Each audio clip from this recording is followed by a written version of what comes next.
शराबबंदी आंदोलन के राष्ट्रीय अध्यक्ष पूजा छाबड़ा आज शाहजहांपुर जाते वक्त कोटपुतली रुकी। उन्होंने किसान आंदोलन के संबंधित आयोजित प्रेस वार्ता में संबोधित कहा कि Kotputli NH 48 hotel RJ 32 press से रूबरू होते हुए सरकार के किसानों के प्रति रवैया पर जहां पर रोष जताते हुए किसान आंदोलन का समर्थन दिया। कहा कि मोदी चाहे तो समाधान हो सकता है। शाहजहांपुर खेड़ा बॉर्डर पर पहुंचकर उन्होंने किसान आंदोलन का समर्थन देते हुए उपस्थित किसानों को भी संबोधित किया।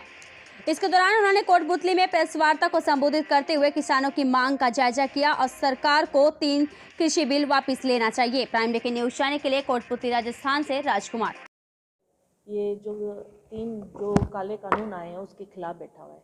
आज शराबबंदी आंदोलन की राष्ट्रीय अध्यक्ष नाते पूरे संगठन की तरफ से आज उनके समर्थन में आए हैं। उनको जहाँ ज़रूरत होगी वहाँ उनका सहयोग भी करेंगे और आपके माध्यम से केंद्र सरकार से निवेदन भी करने आई हूँ, उनसे अपील भी करना चाहती हूँ कि जब हमारा अन्नदाता इन 3 कानूनों को मानता नहीं है और वो चाहते हैं कि इसको रद्द किया जाए तो उनको रद्द भी करना चाहिए। और जो 6 तारीख को जो किसान आंदोलन जो महापड़ाव डालने जा रहे हैं, जो वोटरों को कर रहे हैं, जो केंद्र सरकार ने उनके राह में जो कीले करिए इतने सारे बैरिकेड्स लगाए, ये लोकतंत्र की हत्या है। लोकतंत्र में अपनी आवाज़ उठाने का सबको हक है और किसानों को भी अपनी आवाज़ उठाने का सबको हक है। तो किसानों की मांगों को केंद्र सरकार को मानना भी चाहिए और उनके साथ में कंधे से कंधा मिला के खड़ी रहूँगी। निसंदेह ये जो आंदोलन है जिस दौर में पहुंच गया है, ये हिंदुस्तान के लिए बिल्कुल एक शर्मनाक स्थिति कही जा सकती है। देश का किसान और जवान हो सकता है कल आमने सामने हो। इस सारी स्थिति को कैसे नकारा जा सकता है? आज भी वो समय हमारे पास मौजूद है। यदि केंद्र सरकार इस पे बात करती है तो आप क्या रास्ता सोचती है? बिल्कुल आप सही कह रहे हैं कि जो किसान आंदोलन है पूरा देश उसको देख रहा है। जो मीडिया के माध्यम से ही मुझे पढ़ने को मिल रहा है, देखने को मिल रहा है कि हर जगह किसान आंदोलन की चर्चा हो रही है। किसी न किसी तरह से हमारे देश पर भी लोग उंगलियां उठा रहे हैं। लोकतंत्र में अपनी बात रखने का सबको अधिकार है और सबको हक भी है।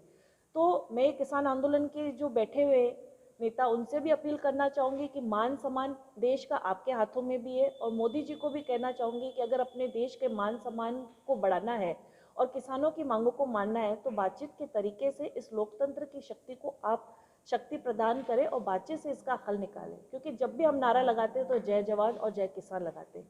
किसान भी नहीं चाहते कि जवानों का अपमान हो और जवान भी नहीं चाहते किसानों का अपमान हो। तो कहीं ना कहीं जो बीच का रास्ता है वो केंद्र सरकार और किसान दोनों को ही निकालना पड़ेगा, तो ही इसका रास्ता निकलेगा।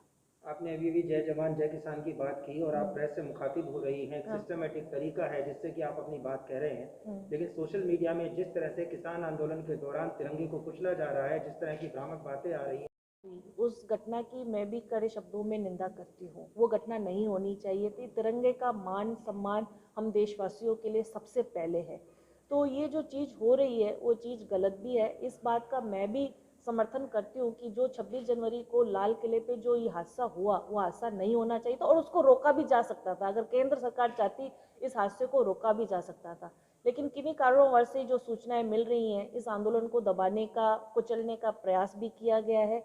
और मैं उनसे यही निवेदन करती हूँ कि इस बीच का समाधान निकालिए। मोदी जी समाधान निकाल सकते हैं और ये समाधान अगर वो निकालेंगे तो किसान की मांगों का भी समाधान हो सकेगा और इस देश का मान सम्मान भी बरकरार रहेगा। एक आखिरी सवाल मैम, देश के किसान का ही बेटा जवान बन के देश की सीमाओं की रक्षा कर रहा है, लेकिन जो भी 26 जनवरी को हुआ आपने भी माना नहीं होना चाहिए था।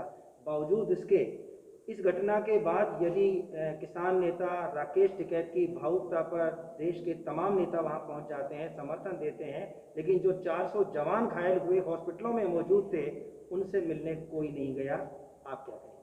बिल्कुल सही कह रहे हैं। जो लेटेस्ट न्यूज देखने के लिए प्राइम ब्रेकिंग न्यूज चैनल को सब्सक्राइब करना ना भूलें और साथ ही डेली अपडेट्स पाने के लिए बेल आइकन